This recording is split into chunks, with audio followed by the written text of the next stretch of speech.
আজকে যে বিষয় নিয়ে আলোচনা করছি বিষয়টা হচ্ছে যে আপনাদের বসে থাকলে পা ফুলে যায়, পা ঝিনঝিন করে, কেন হয় এই বিষয় নিয়ে আজকে আলোচনা করছি। বিষয়টা আপনি জানলে আর কী রেমেডি করলে আপনার পা জীবনে ফুলবে না সেই বিষয় নিয়ে আজকের আলোচনা।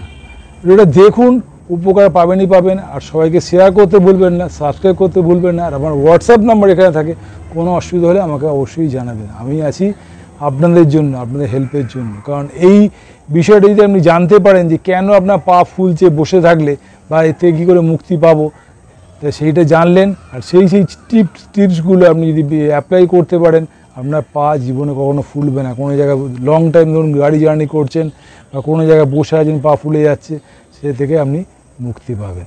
তো কেন হচ্ছে সেটা জানুন এবং অবশ্যই ভিডিওটা শেষ পর্যন্ত দেখুন যে পা ফোলা থেকে কী করে মুক্তি পাবেন। দেখুন ভিডিওটা শেষ পর্যন্ত।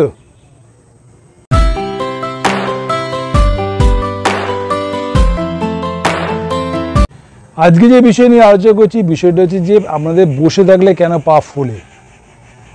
ছোটো ছোটো জিনিসগুলো আপনাকে জানতে পারবেন বা জানুন কী কারণের জন্য পা ফুলছে। যখনই আপনি বসে থাকেন, দীর্ঘক্ষণ ধরুন বাসে আছেন, কোনো নিজেদের গাড়িতে বসে বসে যাচ্ছেন, তার জন্য আপনার পা ফুলছে। আমাকে চিন্তা করতে হবে যে পা ফোলাটা কমন। আপনি বলছেন আপনার পা ফুলছে, যে কোনো লোকেরই পা ফোলে। তার কারণটা কি? কন্টিনিউ আপনি এক জায়গায় বসে আছেন, কোনো মুভমেন্ট নেই। তার কারণটা কি জানেন? কোমরের পিছন দিক থেকে আমি এই যে ভার্টিক্যাল বডি নিয়ে এসেছি, দেখুন এই ভার্টিক্যাল বডি, এই কোমরের হাড়গুলো ঠিক এরকম অবস্থায় থাকে। কোমরের হাড়গুলো এরকম অবস্থায় থাকে, এগুলো বলে ভার্টিক্যাল বডি বলে। আর ভেতরে থাকে জেল, এটাকে ডিস্ক বলে, এটাকে দেখছি জেল। এইখান থেকে নার্ভ রুটগুলো এই পিছন থেকে পাস করে। এই যে দেখছেন হলদে পার্ট, এই হলদে যে পার্ট দেখছেন, এগুলো হচ্ছে নার্ভ রুট। এইখান থেকে নার্ভ রুটগুলো পিছন দিক থেকে পায়ের দিকে আসে। এই পায়ের দিকে যখনই আসে তখনই কী করে, সাইটিক নার্ভটা ঠিক কোমরের দুটো পাশ, এইখান থেকে কোমরের পিছন দিক থেকে এসে হাঁটুর সামনে দিয়ে গিয়ে ঠিক গোয়ালি থেকে নিচের দিক পর্যন্ত নামে। কোমরে এইখান থেকে শুরু হলো আমাদের লাম্বার বলে এই জায়গাটাকে। এই লাম্বারে এই জায়গাটা থেকে ব্রাঞ্চেসগুলো এইখান থেকে এসে পিছন দিক থেকে এসে হাঁটুর উপর দিয়ে গিয়ে পিছন দিক দিয়ে এই পাশ থেকে নিচের দিকে নামে। যখনই আপনি বসে থাকছেন কন্টিনিউয়াস প্রসেসে, তখন এই সাইটিক নার্ভের জায়গাটাকে কম্প্রেস হচ্ছে, চেপে থাকছে। যখনই চেপে থাকছে তখনই দেখছেন ওই জায়গা থেকে ব্লাডের ফ্লো আপনার অবস্ট্রাকশন হচ্ছে, তার জন্য আপনার পাগুলো ফুলছে। আর যদি ওবেসিটি থাকে তাহলে তো আরও বেশি সমস্যা, আরও বেশি কম্প্রেস হচ্ছে। তো একটা রুলস আছে, T20-20 রুলস। যখনই আপনি বসবেন বা কোনো জায়গায় দাঁড়াবেন, কোনো জায়গায় কন্টিনিউয়াস বসে আছেন, অন্তত 20 মিনিট পরে 20টা স্টেপ হাঁটবেন। 20টা স্টেপ হেঁটে 20 বার চোখটা ব্লিঙ্ক করবেন, তাতে আপনার এনার্জিটা ফিরবে, তার সঙ্গে সঙ্গে পায়ের ঝিনঝিনিগুলোও চলে যাবে। তা কেন হচ্ছে?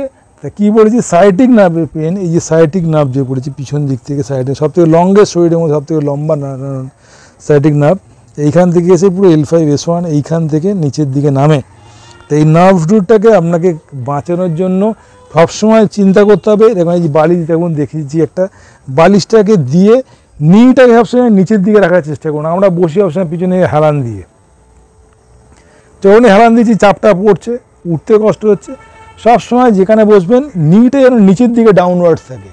নিটাকে নিচের দিকে ডাউনওয়ার্ডস করে, মানে এখানে বালিশ দিয়ে হোক উঁচু করে বসবেন, যদি নিটা নিচে ডাউনওয়ার্ডস থাকবে, নিটা ডাউনওয়ার্ডস থাকলে আপনার এখানে কম্প্রেসটা কম পড়বে। আর যখনই নিটা উপর দিকে থাকবে বডির সঙ্গে, তাহলে কম্প্রেসটা বেশি করে হয়। যত বেশি আপনি সব জায়গায় বসবেন, কুশনের মধ্যে বসবেন, যেন কোমরের সমস্যা বাড়বে, তার সঙ্গে সঙ্গে আপনার এই ফোলাটা বা ঝিনঝিন পাটটা বেশি করে হবে। তা যখনই বসবেন বললাম গোয়াল এরকম বালিশ দিয়ে বসবেন, যাতে নিটাকে নিচের দিকে থাকে, এবং বসার সঙ্গে সঙ্গে যখনই বসবেন পাটাকে ওপর দিকে তুলে 1 2 3 4 5 6 7 8 9 10 1 2 3 4 5 6 গোয়ালিটাকে একবার ওপরে তুলবেন, টোটাকে ওপরে তুলে 10 গুনবেন, আর গোয়ালিটাকে ওপর দিকে তুলে 10 গুনবেন। আর সময় পেলে যেখানে বসে আছেন একটু রোটেশন করুন কন্টিনিউয়াস। যদি গাড়ি থেকে লং জার্নি করেন, একটুখানি মুভ করে নিন, মুভ করে এই পাটাকে রোটেশন করুন, clockwise anti clockwise, clockwise anti clockwise rotate করুন। যারা বয়স্ক মহিলা বা বয়স্ক যারা আছেন, যারা গাড়িতে লং জার্নি করেন, পা ফুলে যায়, পা ঝিনঝিন করে, এতে পা ঝিনঝিনও করবে না, পা ফোলাও আপনার হবে না। জাস্ট কী বললাম, সাইটিক নার্ভটাকে আপনাকে রিলিজ করতে হবে। পিছন দিকের এইখান থেকে নিয়ে এসে সাইটিক নার্ভ আসছে, সেটাকে রিলিজ করতে হবে। তার জন্য দেখুন আমি একটা বালিশ নিয়েছি, বালিশটা নিয়ে আমি এন্ড পার্টে এসে বসেছি যাতে নিটা নিচের দিকে থাকে। সাইকেল যারা চালান তাদের ক্ষেত্রেও কিন্তু সিটটাকে ওপর দিকে তুলে রাখতে হবে যাতে নিটা নিচের দিকে থাকে, তাহলে প্রেশারটা আপনার হাঁটুতে যেরকম কম পড়বে তার সঙ্গে সে পিছনের স্পাইনটাও আপনার অনেকটা সেফ থাকবে। তো এই ছোট্ট ছোট্ট টিপসগুলো আপনি জানলেন যে পা ফোলে কেন, পা ঝিনঝিনি কেন করে, তো সেইগুলো আপনি জানলেন। সেই ব্যায়ামগুলো আপনি করলেই আপনি সবসময় ভালো থাকবেন। আর একটাই কথা বলি, রেগুলার ওয়াইজ কপালভাতি, অনুলোম বিলোম, প্রাণায়াম যেরকম বলেছি সেরকমভাবে করবেন। আর 2-3টে জিনিস আমি বলে দিন, খাওয়ার ক্ষেত্রে চিনি খাওয়া বন্ধ করতে বলেছি সেটা করবেন। তেল যত পারবেন কম করে খান, 2 চামচ তেল সারাদিন রান্না ঠিক আছে। চিকেন মাটন লেগসের জিনিস যাতে পা আছে সেই জিনিসগুলো অফ করে দিন। দুধ খাওয়া বন্ধ করে দিন। দুধের একটা জিনিসই খাবেন, সেটা হচ্ছে টক দই, সেটা খেতে পারেন। আর অন্য কিছু জিনিস খাবেন না। আর চিনি খেতে বলেছিলাম বারণ করি, সেটা করুন। আর সকাল 8টা থেকে রাত 8টার মধ্যে খাওয়া শেষ করে দিন।